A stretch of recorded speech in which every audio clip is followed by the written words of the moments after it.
아까 교수님께서 말씀하셨듯이 가장 핫한 주제인 미중 무역전쟁에 대해서 준비하였습니다. 목차입니다. 서론으로부터 미국과 중국의 사정, 그리고 미중 무역전쟁 경과까지 본론으로 준비했고요. 우리나라에 미치는 영향과 우리나라의 대책에 대해서 본론으로 준비하였습니다. 여러분, 여러분의 지갑이 가벼워지는 이유가 무엇일까요? 여러분은 경제위기 10주년설을 믿습니까? 사실 국내의 이슈 빼고 국외의 이슈로만 치면 98년도 IMF 경제위기, 08년도 서브프라임 모기지 사태, 18년도 미중 무역전쟁. 오늘의 주제가 미중 무역전쟁입니다. 그들은 왜 자국에 피해가 될 정도의 무역전쟁을 하게 된 것일까요? 그리고 우리나라는 그들의 틈바구니 안에서 어떻게 대처를 해야 될까요? 미국의 사정입니다. 사실 미국은 세계대전이 일어나기 전에 자기 나라가 그렇게 강한 줄 잘 몰랐습니다. 하지만 2차 세계대전이 끝난 후에 황폐화된 유럽을 제치고 세계 최강국으로 급부상하는데요. 달러를 기축통화로 만들고 소련을 상대로 최강국이 되기 위해서 파괴된 유럽을 수백조에 달하는 자본을 때려 부어서 재건하고 이데올로기 전쟁인 냉전에서 승리하게 됩니다. 거기서 가장 큰 힘이 된 것이 바로 민주주의와 자유무역 체제인데요. 그들은 왜 이러한 자유무역 체제를 포기하고 보호무역으로 가게 됐을까요? 그 이유를 알기 위해서 미국이 자유무역 체제를 선택한 이유부터 말씀드리겠습니다. 사실 1차 대전이 일어나기 전에 전 세계는 보호무역이었습니다. 자국의 문은 닫고 높은 관세를 통해서 상대의 수입품을 받아들이지 않는 체제였는데요. 식민지 지배를 통해서 그 테두리를 정하고 그 안에서만 무역을 했습니다. 이것은 결국 세계대전의 원인이 되고 세계 2차 대전이 끝나기 전까지 이 체제가 유지가 됐었는데요. 그렇다면 미국은 어땠을까요? 여기서 미국의 식민지가 보이시나요? 사실 미국은 식민지가 있었으나 굉장히 소수였습니다.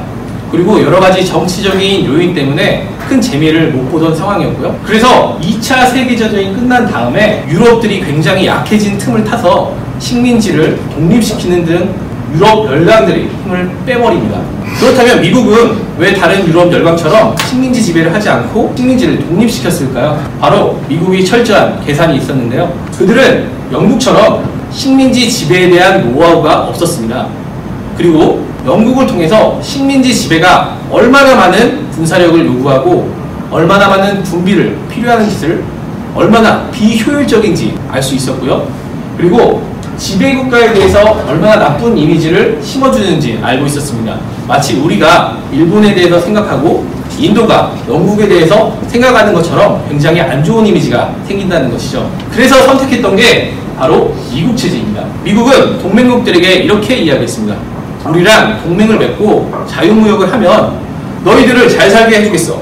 그리고 군사적으로도 지원해줘서 너희를 보호해주겠어. 라고 얘기했습니다. 거기서 가장 많은 혜택을 본 나라가 바로 우리나라, 한국이고 거기에 맞먹게 혜택을 받은 나라가 바로 일본입니다. 우리나라는 아시다시피 독립 후에 여느 식민지와 마찬가지로 최빈국인 상태였습니다.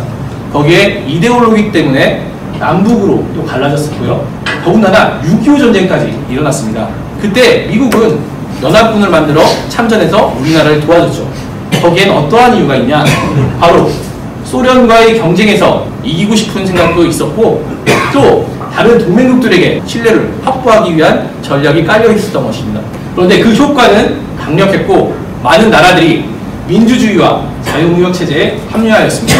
더군다나 일본은 세계 2위의 경제대국까지 오르게 되는데요. 하지만 중국은 남몰래 힘을 키워왔으며 결국 일본을 제치고 G2의 자리에 오르게 됩니다. 중국은 이렇게 얘기하고 있는 것입니다. 미국 체제 말고 사회주의로도 충분히 부강한 나라가 될 수 있다.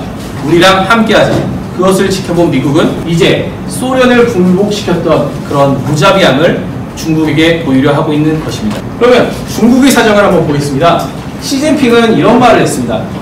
마오쩌둥은 중국을 일어나게 했으며 덩샤오핑은 부유하게 했다면 자신은 부강하게 만들겠다. 사실 중국은 수천 년 동안 아시아의 최강국이었습니다. 그래서 그들 스스로 자신들을 중화라고 부르는 자만심 가득한 이름을 붙이기도 했죠. 영국이 석탄을 캐서 산업혁명을 일으켰지만 중국은 그럴 필요가 없었습니다. 물론 산업혁명이 안 된 이유에는 다른 이유도 많이 있겠지요. 그런데 결국에 열강국의 침략으로 아시아 최강국의 지위에서 떨어지게 되고 또 일본에게 침략당해 일부 지역이 식민지가 되는 그런 굴욕까지 겪게 됩니다. 하지만 중국의 저력은 강력했고 일본의 여러 가지 실수를 통해 가지고 승전국의 지위를 얻게 됩니다. 그리고 마오쩌둥은 국적인 장제스를 대만으로 몰아내고 권력을 잡는 데 성공하게 됩니다. 자, 마오쩌둥입니다. 마오쩌둥은 한동안 중국의 절대적인 권력자로 불리했습니다. 중국인들은 스스로 알고 있습니다. 중국이 분열되었을 때 얼마나 약했는지, 그리고 하나가 됐을 때 얼마나 강하고 그것이 얼마나 대단한 일인지. 여러분도 아시는 진시황제, 이 진시황제가 우리나라에서는 단순한 폭군에 불과하지만 중국에서는 한 1순위나 3순위 안에 드는 위대한 황제로 꼽고 있습니다. 왜냐? 중국을 처음으로 통일시켰기 때문이죠. 만약 통일이 안 됐다면 유럽처럼 분열된 상태에서 발전하게 될 것이고 지금의 찬란한 중국은 없었다고 생각하기 때문입니다. 하지만 마오쩌둥은 총노선, 대약진 운동 거대한 실패로 끝나면서 거의 우리나라의 인구수만큼이 수천 명이 굶어 죽게 됩니다. 맹자가 말했습니다. 사흘을 굶으면 성인 군자도 담을 넘는다. 마오쩌둥의 카리스마는 금이 가게 되고요. 일선에서 후퇴하는 척 또 하나의 실패를 준비했는데요.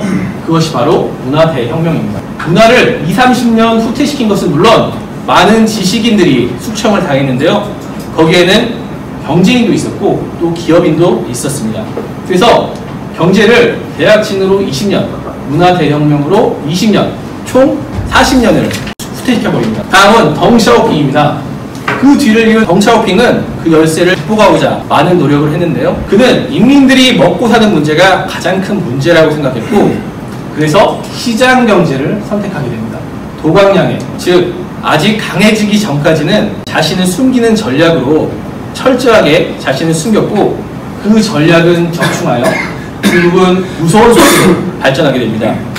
그리고 값싼 인건비와 공산당의 산업 집중으로 인해서 이 메이드 인 차이나가 전 세계에 퍼지게 되는데요. 물론 이런 빚이 있으면 어둠도 있기 마련이죠. 바로 덩샤오핑이 말했던 것이 이 선부론입니다.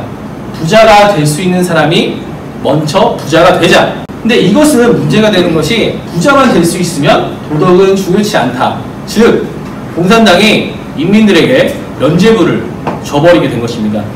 그래서 무서운 속도로 발전하는데 이것이 지금의 무역전쟁에 굉장히 큰 영향을 끼치게 되는데요. 또한 이 관시, 여러분도 많이 들어보셨을 것입니다. 중국에서 뭔 사업을 하든지 어떤 일을 하든지 이 관시가 굉장히 중요한데요. 이것은 관계라는 뜻으로 인맥이 있는 자만 성공한다는 이야기입니다.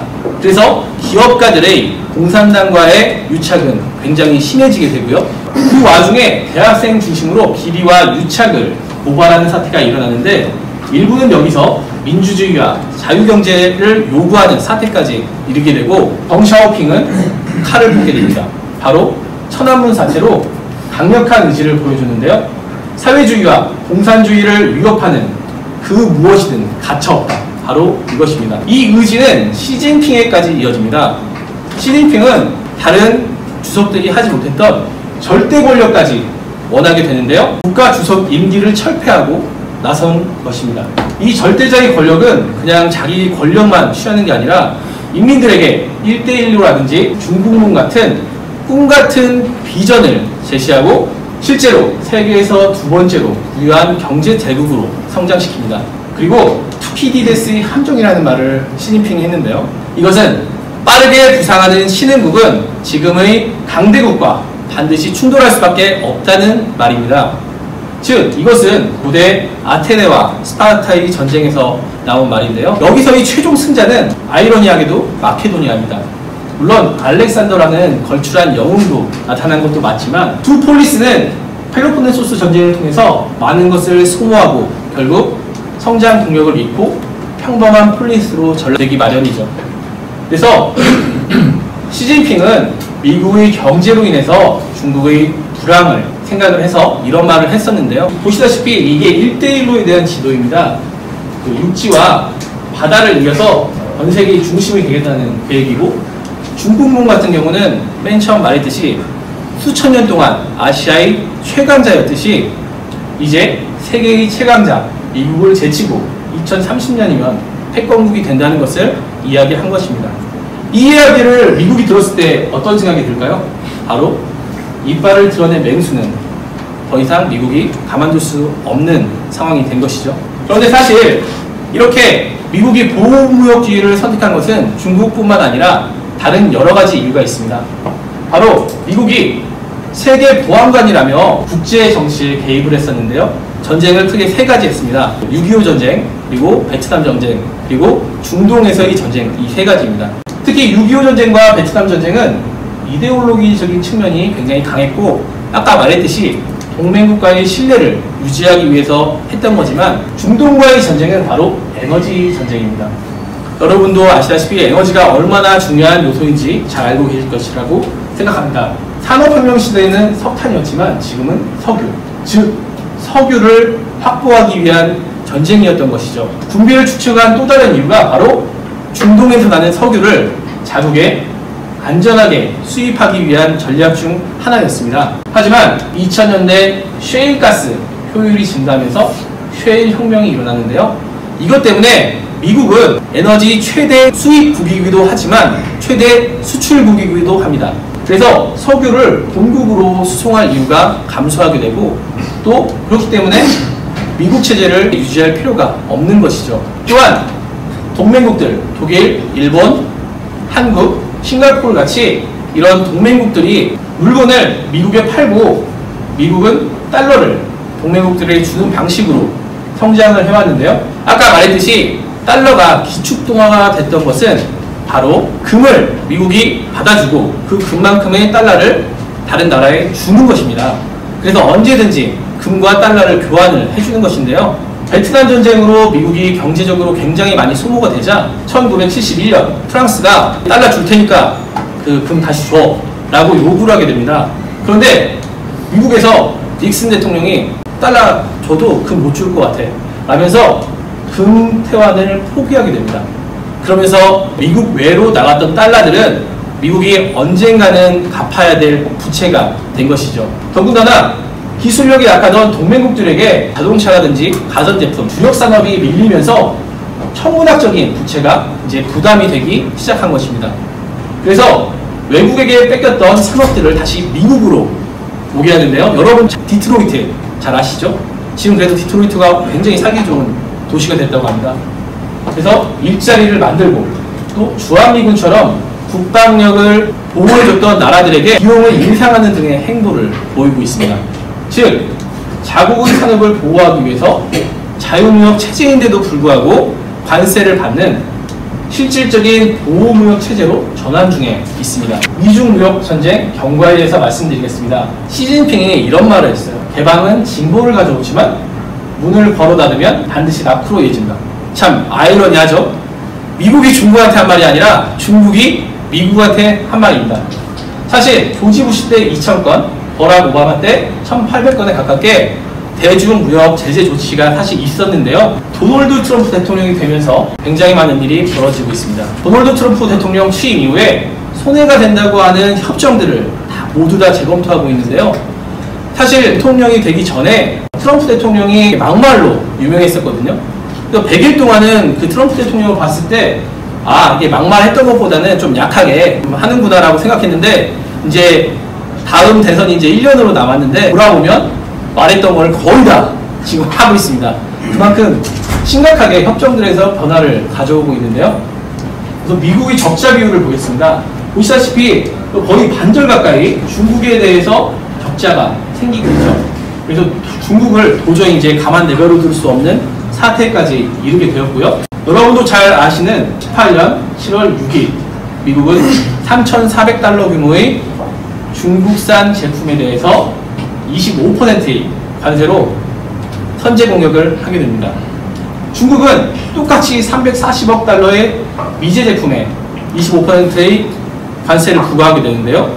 바로 미중 무역 전쟁이 시작된 것입니다. 미중 무역 전쟁은 여기서 끝나지 않았습니다. 중국은 곧바로 EU에 같이 대항해보자 라고 했었는데, 사실 미국의 영향력을 무시할 수 없었던 유럽연합은 중국의 제안을 거절하였고, 사실 유럽의 입장에서도 미국도 꼴 보기 싫지만 중국 니네들이 더 꼴 보기 싫어, 이런 상황이라고 보시면 되겠습니다. 그리고 8월 24일 미국과 중국은 각국의 수입품에 160억 달러의 추가 관세를 또 매기게 되었는데요. 거기서 그치지 않고 9월 24일 미국은 2천억 달러 규모의 중국 제품에 10%의 추가 관세를 부과하게 됩니다. 그리고 중국도 즉각 보복 관세를 부과를 했는데요. 사실 이 600억 달러에 5에서 10% 추가 관세를 부과했습니다. 이 600억 달러라는 것이 굉장히 문제가 되는데요. 왜 2천억 달러를 맞았는데 600억 달러밖에 보복을 못했냐? 바로 이유는 미국이 중국에게 수입하는 규모는 5천억 달러 규모인데 비해서 중국이 미국에 수입하는 규모는 1,300억 달러밖에 되지 않기 때문입니다. 그렇기 때문에 보시다시피 추가 관세를 1,100억 달러를 부과해서 더 이상 관세를 부과할 수입품이 없게 된 것이죠. 소위 말해서 총알이 다 떨어져 버린 것입니다. 그리고 12월 2일자로 잠정 휴전에 돌입하게 되는데요. 이것은 기존의 추가 관세를 철폐하는 게 아니라 그 관세를 유지한 채로 90일 동안만 추가 관세를 부과하지 않는 것이었습니다. 최근 상황입니다. 얼마 전에 중국과 미국이 또 협상을 했는데 실패로 끝났죠. 미국은 여기서 멈추지 않았습니다. 3차 추가 관세를 했던 2천억 달러 규모의 관세를 아까 10%였는데 25%로 올려버렸고, 중국도 600억 달러의 관세를 10에서 25%로 올렸는데요. 이것으로는 미국에 타격을 입히기 힘들다고 판단을 했습니다. 그래서 비관세 부분에서 공격을 예상하고 있는데요. 3가지 정도 추론하고 있습니다. 첫 번째는 희토류 수출 금지. 최근 시진핑이 희토류 만드는 공장에 방문하는 등 그런 공격을 암시를 하고 있는데요. 희토류란 무엇이냐? 바로 반도체와 2차 전지를 만드는 중요 자원입니다. 그렇기 때문에 미국에서도 반드시 필요한 것인데요. 이것은 센카쿠 열도 문제가 생겼을 때 일본에 한번 썼던 전략입니다. 그래서 그때 사실 세계 각국들이 중국에만 이걸 의존하면 안 되겠구나 라는 생각을 많이 했지만, 여전히 미국이 중국에 의존하는 것이 80%에 달하고 있습니다. 그리고 중국은 전 세계 90%를 생산하고 있고요. 그리고 두 번째는 중국 내 미국 기업들 국외로 추방하는 것인데요. 우리나라도 한번 경험을 했었죠. 개성공단에 있었던 공장들을 그냥 불시에 철수하라고 해서 우리나라가 굉장히 충격에 빠진 적이 있었는데, 중국도 마찬가지로 애플과 GM 같은 기업들을 불시에 국외로 추방하게 됩니다. 그러면 미국은 굉장한 충격에 빠지게 되겠죠. 그리고 세 번째는 중국의 국채 매각인데요. 이것은 미국의 달러에 직접적으로 타격을 가하는 방법입니다. 사실 이건 굉장히 위험한 방법인데요. 영국이 자국 화폐에 공격을 당한 순간부터 영국의 화폐는 가치를 잃고 패권국으로서 지위가 많이 떨어진 그 과거의 경험이 있습니다. 그래서 미국도 굉장히 이 문제에 예민한데요. 근데 두 가지 전망이 있습니다. 첫 번째는 효과가 없을 것이다. 바로 미국채가 시장에 나와도 한국, 일본 등 동맹국들이 그 채권을 살 것이기 때문에 일주일도 안 돼서 소요가 진압이 되고, 또한 중국은 외환 보유고만 흔들린 채로 끝날 것이다 라는 전망이 있고요. 또 한 가지는 사실 언젠가는 중국이 미국과 패권국으로서 서로 충돌을 할 것이기 때문에 지금 금 보유고를 굉장히 많이 비축하고 있고, 또 러시아와 이란 등 미국을 싫어하는 나라와 연대 중에 있는데, 언젠가는 이 최후의 수단으로 국채 매각을 사용할 것이라는 전망도 지금 있습니다. 협의의 행방은 하지만 여전히 미국은 자신감에 강하게 차 있습니다.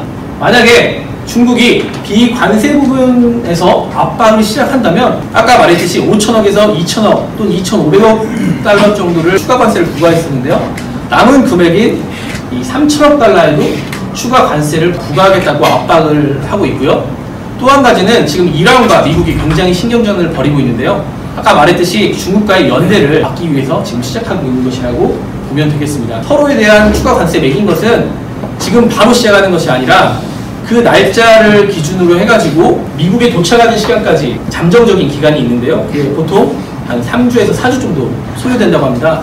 그 안에 다음 달에 이제 오사카에서 G20 회의가 있는데 그때 협상을 통해 가지고 어느 정도 합의점을 찾는 게 중요하다고 지금 판단되고 있습니다.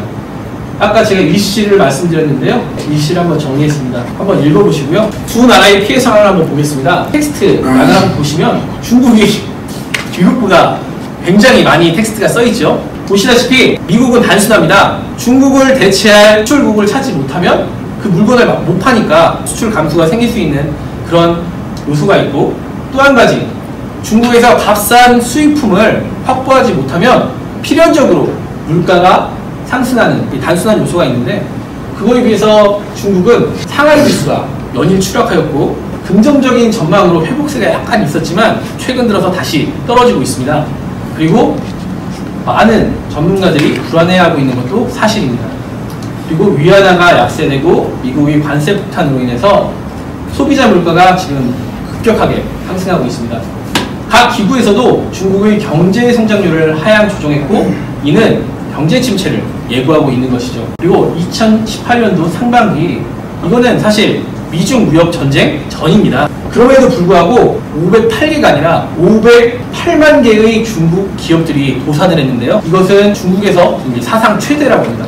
하지만 이 이후에는 그 숫자가 갱신될 것으로 예상이 되고요. 주요 기관들의 세계 경쟁률 전망치를 보시면 이제 기존치보다 다 하향 조정한 것을 볼 수가 있습니다. 마지막 결론입니다. 그렇다면 우리나라에는 어떤 영향이 있을까요? 사실 미국은 최대 수입국이고 중국은 최대 수출국입니다. 그래서 그 두 나라의 경제 규모를 합치면 세계 경제의 40%에 다다르게 되는데요. 아까 그래프에서도 보다시피 굉장히 경제 성장률을 다 낮게 수정을 했죠. 그것처럼 미중 무역 전쟁은 교역의 축소로 이어지고 우리나라는 특히나 중국과 미국에 수출을 많이 하기 때문에 엄청난 영향이 미칠 수밖에 없습니다. 우리나라가 가장 큰 피해자라고 그렇게 얘기하는 전문가들도 많습니다. 한국을 보시면 중국은 1위입니다. 우리나라 수출의 4분의 1가량을 중국에 하고 있고 중간재 80%를 중국으로 수출해서 다시 세계로 보내고 있는데요. 그리고 미국은 2위입니다. 그런데 여기서 보시다시피 중국이 사용하는 게 위안화입니다. 위안화가 미중 무역 전쟁 이후에 1% 정도 가치가 하락한 반면에 우리나라의 원화는 4%가 떨어졌습니다. 어떻게 보면 중국보다 더 많은 타격을 입었죠. 그리고 우리나라 수출 자체가 0.14% 정도 떨어졌는데요. 이것은 우리나라가 5월 무역 수지가 아직 나오진 않았지만 예상 전망이 무려 87개월 만에 적자가 될 것이라고 예상하고 있습니다. 그러면 우리나라는 어떻게 해야 될까요? 우리나라는 수천 년 동안 약소국이었습니다. 그래서 강대국들의 정세에 따라서 많이 흔들린 게 사실이고요. 이번 미중 무역 전쟁 역시 이러한 통상 환경 자체를 우리나라가 바꾸기는 굉장히 힘든 게 현실입니다. 그래서 국제적인 상황을 잘 이용해서 해결해 나가야 하는데요. 사실 중국이 최근 경제적으로 급성장한 배경에는 바로 불법과 편법이 있었습니다. 아까 중국 편에서 설명했듯이 그 덩샤오핑의 선구론의 영향인데요. 말했듯이 부자가 될 수 있으면 뭐 도덕적인 것은 중요하지 않다 이런 거였는데 그렇기 때문에 지적재산권이라든지 저작권 또는 중국으로 진출하는 국가는 무조건 기술을 이전해야 된다는 그런 협약들을 미국 측에서는 법률을 제정해서 막아줘라 라고 얘기를 하는데 중국에서는 아니 법률 지정까지 요구하는 것은 내정 간섭이다.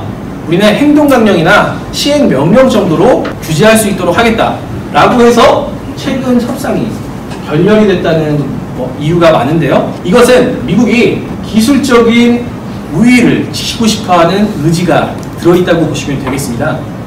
우리나라 역시 이러한 점을 이용해서 중국보다 기술적인 우위가 있는 것들을 잘 활용해야 되는데요. 보시다시피 대중 수출은 좀 많이 줄었습니다. 17.3% 줄은 반면에 미국으로의 수출은 13% 정도 올랐는데요. 중국이 장점이 무엇이냐? 가성비가 아니라 그냥 싼 맛에 쓴다. 우리가 생활하다 보면 싼 맛에 쓰는 것들이 많이 있죠. 이런 것들이 이제 관세로 인해서 없어지게 되자 미국 같은 나라들이 기술적 우위에 있는 우리나라 제품을 대체제로 활용하고 있다는 지표인데요. 앞으로도 이러한 중국의 불법과 편법을 적절히 제어할 수만 있다면 전반적인 산업에서 중국을 따돌릴 수 있는 계기가 될 것으로 생각이 됩니다. 또한 수출의 다변화를 모색해야 됩니다. 아까 말씀드렸다시피 중국의 중간재료로서 80%를 수입해서 전 세계에 뿌리고 있다고 하는데, 중국에 있는 공장들을 동남아로 이전하거나 또는 국내로 이전해서 중국의 의존도를 낮춰야 됩니다. 실제로 삼성이 베트남으로 공장을 이전하고 국내에 커다란 공장을 좀 짓는 등 그런 행보를 실제로 보이고 있고요. 수출 역시 아까 말했듯이 미국과 중국의 의존도가 굉장히 높은 게 현실입니다. 그 의존도를 줄이기 위해서 유럽 등으로 적극적인 수출 공세를 펼쳐야 됩니다. 그리고 마지막으로 우리나라 정부의 정책적 지원도 절실한데요. 이 위기만 극복하면 기술적 우위를 통해서 중국을 앞서 나갈 수 있는 산업들이 많이 있습니다. 그러한 산업들을 보호하고 정책적으로 지원해줘서 그런 산업들을 육성해야 된다고 생각하고요. 또한 우리나라가 주력으로 수출하는 품목들이 굉장히 한정적이에요. 자동차라든지 반도체라든지 이런 항목들을 다변해서 여러 가지 항목으로 해가지고 많은 소비 국가들이 원하게 만드는 것이 방법이라고 생각합니다. 이상으로 발표 마치겠습니다.